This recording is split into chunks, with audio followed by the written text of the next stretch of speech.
Off-campus housing is a popular choice for many college students.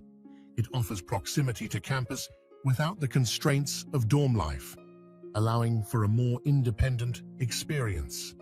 Students can live with roommates, balance studies, and manage work more conveniently. This setup suited 21-year-old Andrea Del Vesco perfectly. In her final year of college, Andrea was poised to embark on the next chapter of her life. However, when a fire engulfed her off-campus unit, what initially seemed like a tragic accident turned into something far more sinister. As investigators delved deeper, shocking revelations began to surface. The heartbreaking case of Andrea Del Vesco unraveled through a trail of evidence involving speakers, a red Snuggie blanket, and bloodstains, compounded by law enforcement and media missteps. This true crime story stands apart for its unexpected twists and the relentless pursuit of justice. If you enjoy classic true crime documentaries, subscribe to stay updated with new weekly cases. It's completely free and ensures you don't miss any future stories. Andrea Loren Del Vesco, fondly known as Andy, was born on June 29, 1994, in Chicago, Illinois, to Leslie and Arthur Del Vesco. She grew up alongside her older brother James and younger sister Alexis. The Del Vesco family later settled in Austin, Texas, where Andy shared a close bond with her family. James and Andy, being close in age, often shared the same group of friends, while Alexis admired her older sister deeply. To Alexis, Andy was a role model, someone she aspired to emulate. Andy's adventurous spirit and curiosity defined her. She cherished spending time with family and friends, exploring, listening to music, and appreciating art and photography. A standout student, Andy graduated from high school in 2012 with numerous accolades. She excelled in sports, playing hockey and lacrosse, and earned recognition as a National Commended Merit Scholar. Her academic achievements in Latin, English, and Spanish at St. Andrew's Episcopal School reflected her dedication and intellect. In the fall of 2012, Andy enrolled at UCLA, pursuing a double major in psychology and Spanish. Her passion extended to animals, aside from adoring her family dog, Jewel. Andy once spent her 16th birthday in Peru building homes for guinea pigs, a testament to her compassionate and unique nature. At UCLA, Andy joined the Pi Beta Phi sorority, where she found a close-knit group of like-minded friends. Her sorority sisters described her as the mature, guiding big sister who was always there for others, a role she embraced wholeheartedly. Andy's vibrant personality, determination, and kindness left an indelible mark on everyone who knew her. Andy was the kind of person who genuinely cared for those around her. She offered heartfelt advice to friends, helped others with their studies, and was always willing to lend a hand. Like many college students, Andy occasionally indulged in fun that sometimes led to trouble. Unfortunately, on July 8, 2015, she found herself facing legal issues. Andy was arraigned on charges related to possessing prohibited party supplies.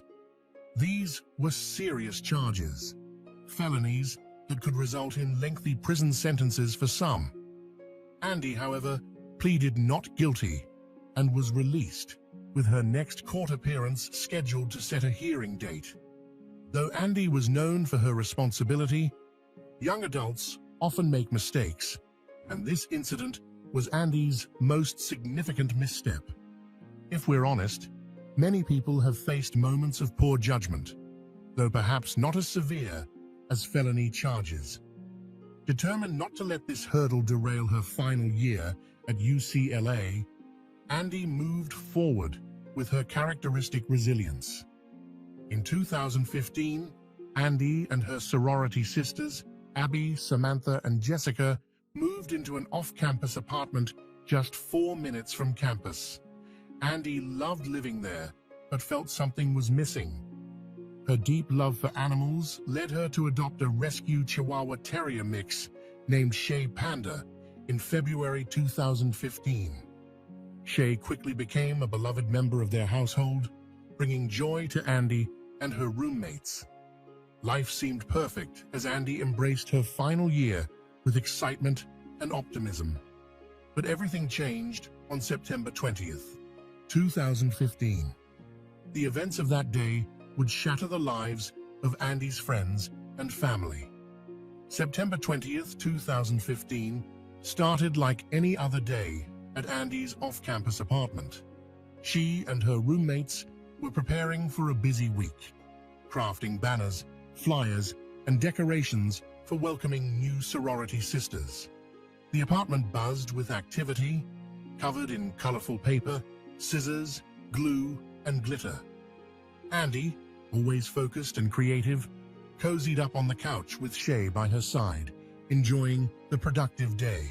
As the evening turned into night, Abby arrived home from work around 10:20 p.m. and went to bed at about 1:30 a.m. Later, at 3:15 a.m., Jessica and Andy also called it a night. Jessica retired to her bedroom, while Andy decided to sleep on the sofa, wrapped in her red Snuggie blanket. Upstairs, another sorority sister, Sarah, had just returned from dropping her boyfriend off at the airport. She arrived home at approximately 5:35 a.m. But as she approached her front door, an unsettling feeling washed over her. She sensed someone was behind her. When Sarah turned around, she spotted a Hispanic man standing motionless, dressed in a red and blue tank top, dark jeans, and a baseball cap. The two locked eyes in a tense standoff that felt like an eternity to Sarah. Eventually, the man, clearly caught off guard, bolted, giving Sarah the chance to quickly shut and lock the front door. Shaken by the unsettling encounter, Sarah considered calling the police. However, after speaking with her boyfriend on the phone and realizing the man had fled and posed no immediate threat, she decided to go to bed instead. At 5:50 a.m., just 15 minutes later, Samantha left for work. Before leaving, she noticed Andy sleeping peacefully on the couch. 10 minutes after that, Abby, who had been sound asleep, was awakened by a sudden piercing scream and the sound of a dog barking. Believing it to be Shay playing with one of the other sorority sisters, Abby dismissed it and went back to sleep. Meanwhile, Sarah, the upstairs neighbor, was also jolted awake by the scream. Concerned, she decided to call 911 at 6:15 a.m. 4 officers arrived at the scene at 10954 Roebling Avenue shortly thereafter. They examined the area, shining flashlights on the windows, but found nothing unusual. The neighborhood seemed calm, and without knocking on doors or investigating further, the officers left, assuming there was no cause for alarm. Unsettled by the officers' lack of action, Sarah tried to relax, but remained uneasy. Her fears were confirmed when at 7 a.m., she heard a loud noise. Looking out from her balcony, Sarah saw a man, wrapped in a red blanket, leaping over the railing onto Andy's balcony. What she noticed next was even more alarming: thick gray smoke pouring from the windows and the faint, flickering amber glow of flames inside. The apartment was on fire. Acting on instinct, Sarah chased after the man, shouting at him to stop. He managed to escape, but not before Sarah saw him getting into the passenger seat of a red Nissan, which was being driven by another man. She recognized the passenger as the same man she had seen earlier near the front door and noticed a Lambda Chi Alpha sticker on the car's rear window. Wasting no time, Sarah called 911 again, this time reporting the fire. Her shouts woke Samantha, who immediately went to check on her roommates. But as she approached Andy's closed bedroom door, Samantha froze. Smoke was seeping out from under the door. Unsure of what to do, Samantha opened the door and was met with a horrifying sight. Andy's entire room was engulfed in flames. Panicked, Samantha rushed to wake her other roommates, ensuring everyone got out safely. Tragically, Andy never made it out. Firefighters swiftly arrived at the scene, extinguishing the flames as terrified women gathered on the sidewalk, crying and praying for Andy's safety. Once the fire was under control, police entered the apartment and rushed to Andy's room, where the fire had started. Tragically, Andy couldn't be saved. Officers found her lying on the bed, where she had been throughout the blaze. Strangely, a trash can was also on the bed, raising suspicions that it might have been used to ignite the fire. As investigators examined further, they made a chilling discovery: a large pool of blood beneath and beside the bed. While detectives tried to piece together the events, a faint whimper broke their focus. Nearby, covered in soot and badly injured, was Shay Panda, Andy's cherished dog. Trapped in the room with the door shut, Shay had no escape. She was immediately rushed to a vet for treatment. The closed door puzzled investigators since Andy never slept with it shut, aware that Shay liked to roam at night. This led to a haunting question: who had closed the door? Andy's body was sent for an autopsy, and the results painted a horrifying picture. There was no smoke in her lungs, indicating she was already dead before the fire started. Further examination revealed 19 stab wounds, including fatal injuries to her neck. The defensive wounds on her body and the blood evidence on the bed told a story of a fierce fight for her life. What initially appeared to be a strange fire was now a homicide case. Detectives quickly launched a hunt for Andy's killer and had a promising lead: a mysterious man seen fleeing the scene, as reported by Sarah. Despite knowing he was likely the culprit, identifying him posed a significant challenge. Meanwhile, police had the heart-wrenching task of informing Andy's family. The Del Vesco family was devastated, losing their independent, kind, and loving Andy. It was an unbearable blow, leaving their hearts shattered.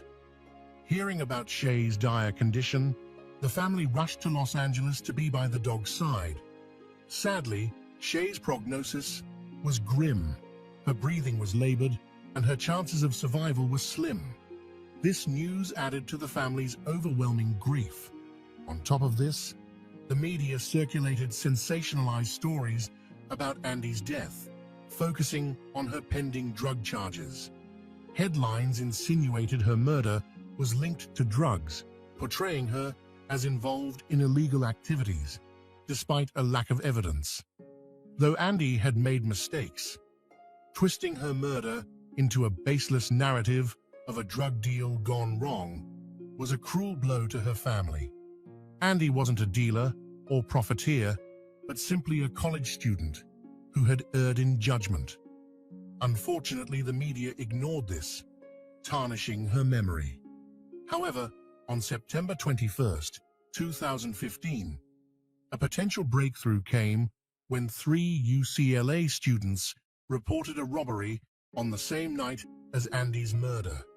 These students, who lived across the street, noticed that a laptop, car keys, and Sonos speakers had disappeared following a small party. The men used a spare key to check the car, whose keys had been stolen, and discovered it had been ransacked. Investigators suspected a connection between this robbery and Andy's attack, prompting them to dig deeper. Their breakthrough came from the stolen Sonos speakers, which require online registration to function.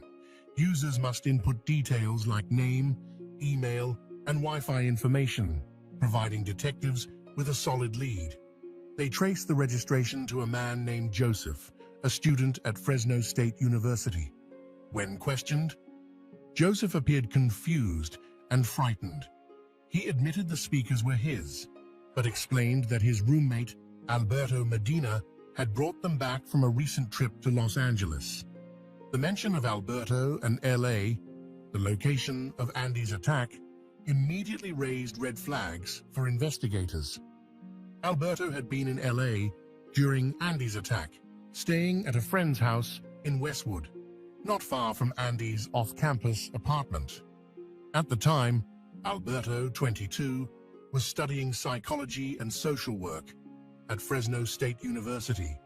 He was the first in his family to attend college, making his arrest even more shocking for his proud family.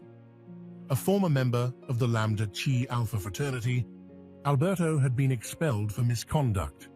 Female students at Fresno State had also labeled him a creep. Adding to the suspicion, Alberto drove a dark red Nissan, matching the one seen near Andy's apartment on the night she died. Another of Alberto's roommates, also named Joseph, informed the police that Alberto was disturbingly fixated on Andy's case when it made the news. Alberto praised the killer for being smart enough to burn evidence in a trash can and speculated that the murder was sexually motivated. Troubled by his remarks, Joseph reported his concerns to the police, which led to Alberto's arrest on September 26th for robbery. During questioning, Alberto remained stoic and unbothered, even when Andy's name was mentioned. He admitted to visiting LA to meet his high school friend Eric Marquez, claiming they spent the weekend partying and attending a concert. However, investigators discovered that Alberto had returned to Fresno alone on September 21st, contradicting his story.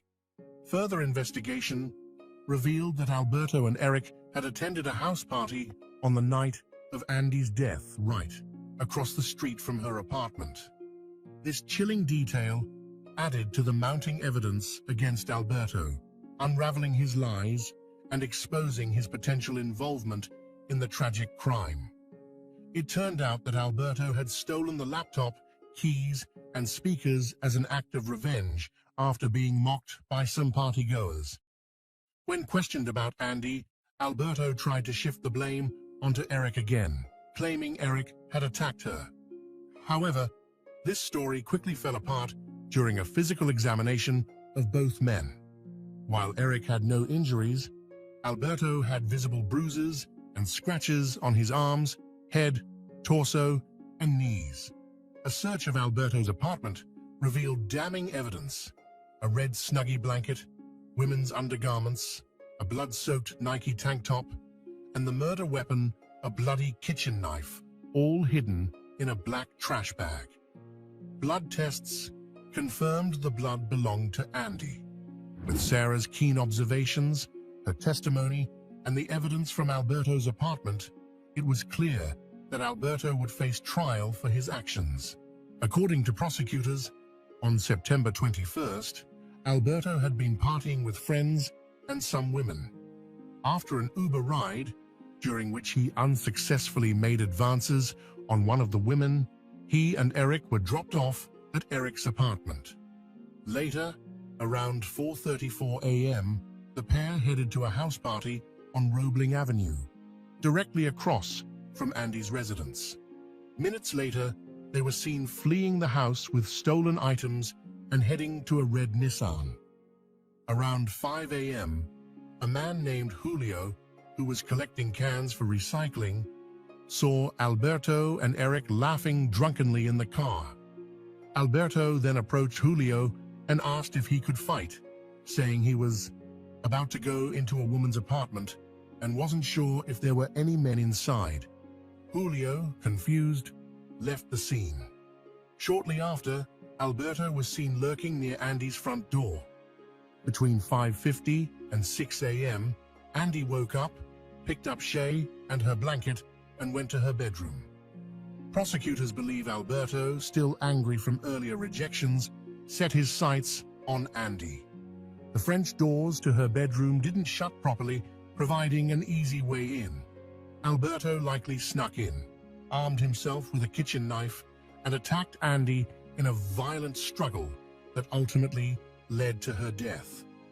Disturbingly, when investigators arrived at 6:23 a.m., Alberto was still in Andy's room. However, the police merely looked around briefly and left without knocking or checking inside the house. Had they done so, Alberto could have been caught, and perhaps Andy's life might have been saved. After the police left, Alberto is believed to have set fire to a trash can around 6:45 to 7 a.m., left it on the bed, and fled the scene. Andy's fate was tragically sealed. The sentencing and aftermath. On May 29, 2018, 3 years after Andy's tragic death, Alberto Medina was convicted of first-degree murder, first-degree arson, 2 counts of robbery, and animal cruelty. He was sentenced to life without parole. Eric Marquez, in contrast, was only charged with robbery and accessory after the fact, receiving a 2.5-year sentence due to insufficient evidence linking him to Andy's death. Adding to the heartbreak, Shay, Andy's beloved dog, had to be euthanized due to severe injuries sustained during the attack. Shay, who never left Andy's side, was the family's last connection to her, making the loss even harder to bear. Shockingly, one of Andy's roommates later recognized Alberto as a man who had approached Andy and other girls while they were walking Shay months earlier. Andy had even told him where she lived, unaware of how this casual conversation might one day lead to her death. Whether Alberto's attack was random or premeditated remains unknown.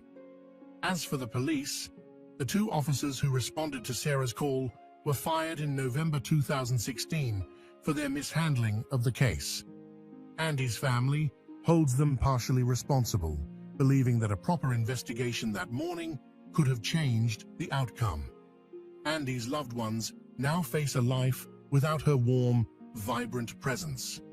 Their only solace is knowing that Andy didn't die alone. Her loyal dog, Shay, stayed by her side until the very end.